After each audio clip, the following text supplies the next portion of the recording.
I'm Sangeeta, working at Green Craft. I work as a lead merchandiser here. We are having three value chain.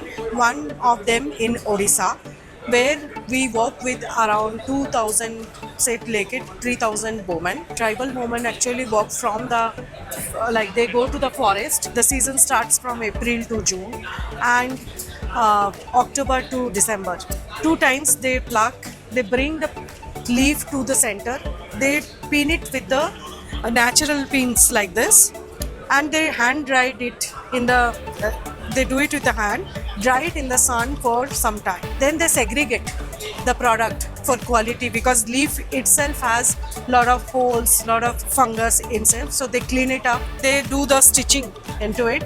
This happened in the center, and these people have done to the product actually.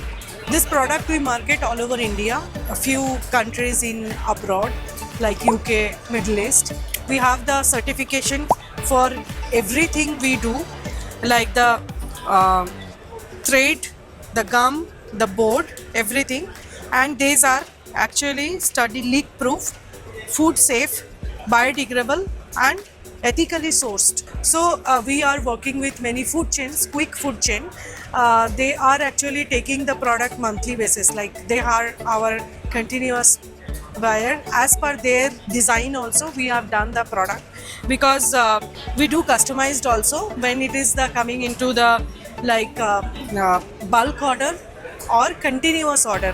So we have enough leaf in the forest, enough people to work, and we are actually giving the women empowerment, not only giving them work, they have their fair wages to work with us. They used to actually earn around 1,200 rupees in a month. Now they are earning 40,000 in a month sometime, because this collecting leaf and the product, and the people who are working in the sector, they are from them only, who has, so they can support their own family for education.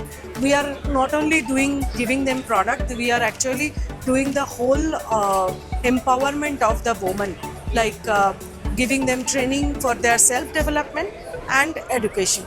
And they, in this way, they can actually they support their family, their daughters and son for their education and for better life. We are working last 7 years for R&D of this product, to make the supply chain to the product, and we come to the market last 3 years only to understand that what product we can make in sustainable way, and it is available all the time. And we are making few boxes also, food boxes. We can actually provide the box with the food, and here one band comes and they are sturdy enough that you can actually carry the food here. But definitely many people are coming here for asking for big boxes. So every product, natural product, have their limitations also. We are not able to make cups or something because they are not naturally, because if we mold them too much, then it is not happening. MOQ is at minimum 5,000 pieces. If you don't buy, it is not viable to send.